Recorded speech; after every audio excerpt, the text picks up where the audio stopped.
Hey everybody, Jake here from Bearded Gear, and I'm ready to do my full review on the Vero Impulse. Now, if you watched my first impressions video of this knife, you might have seen that I wasn't 100% sold on the Impulse, or the Synapse rather. I had seen so much hype about both models, so much positivity and so little negativity that I had really high expectations for both knives. Now, the Impulse has become my favorite of the two current Vero engineering knives. Before I go any further, I should also mention these were loaned to me by my buddy Jason of the Millie PM2 Para 3 Club. Apologize, I'm swatting flies again tonight. But Jason's links will be down below for the Millie PM2 Para 3 Club on YouTube, Instagram, Facebook, you name it. They are my favorite club that exists in the knife realm. So he loaned these to me, and he likes both of them. Everybody who I've talked to about these knives seems to really like them. And I got them and I just wasn't 100% sold on them. There were a couple of kind of critiques that I had, and then also a couple of things that I just didn't quite understand, frankly. And so I got the opportunity to talk to Joseph Vero of Vero Engineering, and it was a really good conversation. I'm really glad that I had it, because there were some things that I just didn't, frankly, understand about his design process that now make more sense for me. And I feel like I was really looking at these knives based on the context of all of the other similar knives that I've had, and really they're less similar than I was thinking they were supposed to be. So the couple of critiques that I had, let me just start there, because I think that's a good place to begin, and then we'll talk about where I've ended up on these. The couple of critiques I had were the pocket clip, for me, is really hot spotty. There's not much I can say about that other than it's an uncomfortable clip for me in hand in most grips. Beyond that, I think the only other thing really that I didn't quite understand and wasn't really behind was right where the flipper tab functions. If you can see right here, there's this milled out pocket where, like, look right, come on, focus, sorry, come on, there we go. Right where the flipper tab is now, you can see it's sitting in this pocket where it's milled out. And it can pass through even if that extra milling wasn't done. So I didn't understand why there was this pocket right there, this opening right behind where it terminates. Because when I flip this knife, like I flip a normal knife with a flipper tab, my finger lands into that spot. It goes, just crunches right down into there. And that does not feel good. That's not a pleasant spot to have your finger land. So I was really curious if there was a reason for that. And so when I talked to Joseph on the phone, we ended up having like an hour-and-a-half long conversation. And he is a knife guy who I tremendously respect, just as like knowing what's in his collection, what types of knives he likes. His taste, I find myself very parallel to. I really like his taste in knives, and getting to pick his brain. We'll talk some more about some of the things I spoke with him about and some of the things he told me, but I asked him specifically about that. And he explained exactly why it was built that way, what the design function was, and come to find out, I was basically just flipping his knives wrong. So I was flipping his knives the way that a regular flipper knife is supposed to be flipped. Because on a regular knife, the way that the flipper tab sits in relation to the pivot, it uses a detent. Something's moving behind me. It uses a detent in order to build the pressure to then fling the knife to open position. This one has a very soft detent, but you wouldn't know it unless you use this like a normal flipper. When you use this the way it's supposed to be, with the flipper tab starting above the pivot, way up here instead of down here, all the way up here, if you pull it from here, instead of pressing kind of down inwards toward the knife, you're literally supposed to come straight down with it, and your finger's not even supposed to really land in there. It's supposed to just come straight back. So look, focus. It's supposed to go kind of, let me get it all in frame, like that. Instead of, let me show you how I was doing it, like this. So I was priming it like I would a knife with a typical flipper configuration and a typical detent. I was priming it, feeling like I'm supposed to be building up that pressure. That's not the way you're supposed to flip this knife. And that's fair. Talking to him and the way that he designed this flipper to be different functionally, to work a totally different way than a normal flipper, is fair. And in fact, when I use this flipper, the way he explained how to use it, coming straight down instead of inwards toward the knife, just coming parallel straight along the spine and not pressing inwards, it's super fun to flip. And I never hurt my finger. So now that I understand that the design is just supposed to function differently than I was doing it, because that's the way most knives are, just because most knives are that way doesn't make them functionally better than this. It's just what I'm used to and what the market typically produces for the consumer. So that's what my brain assumed this one was going to do as well, and that's not what it's designed to do. So I'm really glad I cleared that up. The pocket clip, still going to bother me, but it's funny. I was talking to Joseph about it, and first of all, when I filmed the first impressions video, I was a little bit short-tempered to begin with. Kind of a rough day. My daughter was being needy, and it was just her and I at home, and it was a bad mix, but I think I came across a little bit harsher than I probably should have. But at the same time, there have been, in my entire course of owning knives, reviewing knives, collecting knives, all of it, there's only really ever been one knife where the pocket clip ruined it for me. And I've talked about it a few times. I don't necessarily need to go into that again, but this one doesn't ruin the knife for me. I would love it if this pocket clip rather, didn't come up quite so much here and was just a little bit softer and more rounded. It would make it so much better for me. But something I kept trying to explain to Joseph was that design-wise, the looks of his clip, it is one of my favorite milled titanium pocket clips. For the overall aesthetic of a knife, the way it flows with it, it's fantastic. And the way that he described it to me, he knew essentially when he was putting the final go-ahead after prototyping, and his process of designing a knife is very impressive. By the time he finally was ready to go to production, he knew that for him and his hand, the pocket clip was a little bit of an uncomfortable, like, minor hot spot. Everyone's hands are different. So for me, I'm assuming it's more of a hot spot than it is for him, but he also designed the clip more so to allow that it would be a little bit of a hot spot, but so that it would function better in terms of its retention in the pocket, the way that it carries overall, and everything else a pocket clip is supposed to do. So it's kind of like a sacrifice of one small point to gain points in another direction. And that's fair as a designer. I think sometimes you can't have everything. Like, you can't have a tactical knife that's also a really good, like, slicey little apple cutter. There's just certain things that go contrary to others.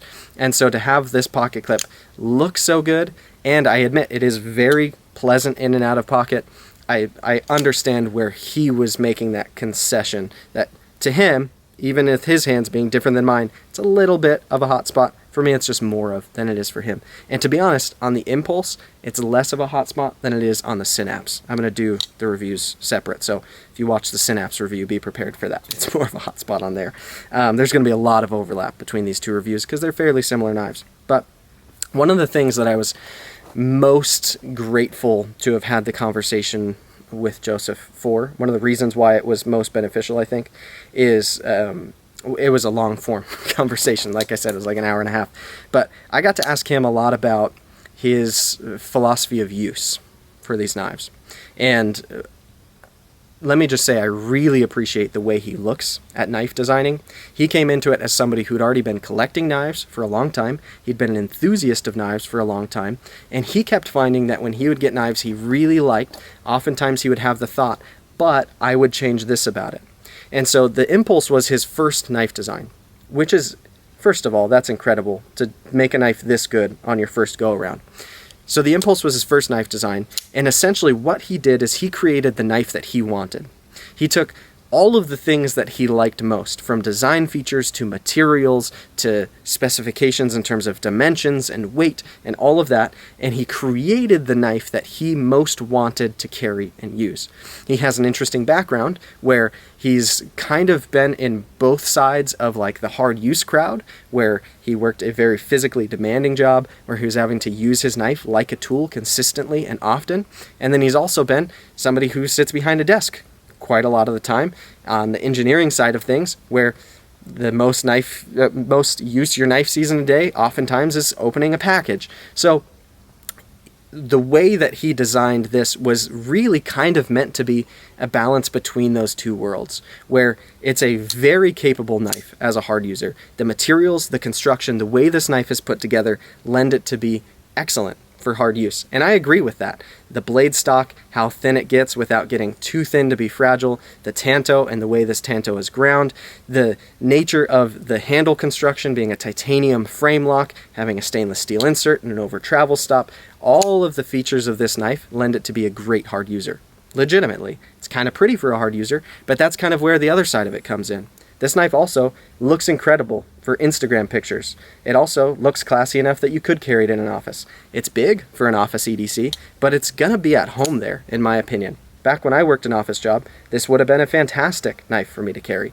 I really get that. Sorry about that. The camera literally keeps overheating because it is 7 o'clock and it is still like 88 degrees out here.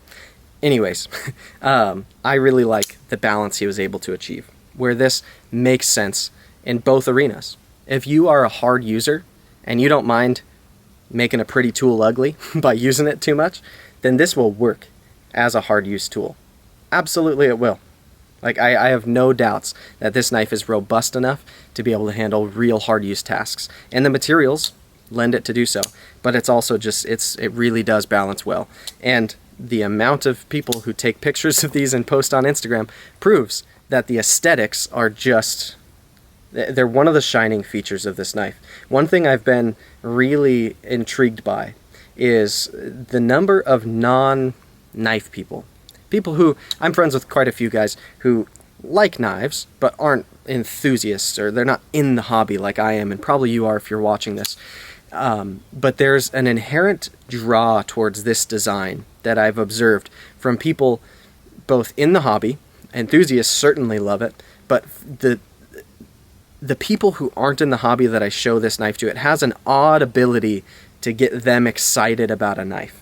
They might not necessarily understand how a knife gets to a $300 price point, but when they look at this knife, it's visually alluring to people like other knives aren't. And so it's impressive to me that Joseph's style has come through to create such a good design on his first knife, and not just like in CAD, but in reality. The physical presence of this knife is it's very impressive to look at.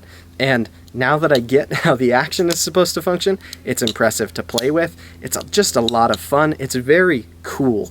As gear goes, this is one of the coolest folding knives I think that I've reviewed. And this might sound really different from my first impressions. It's funny, I feel like, I don't know, I just reserve the right on this channel that's part of why I do a first impressions and a full review.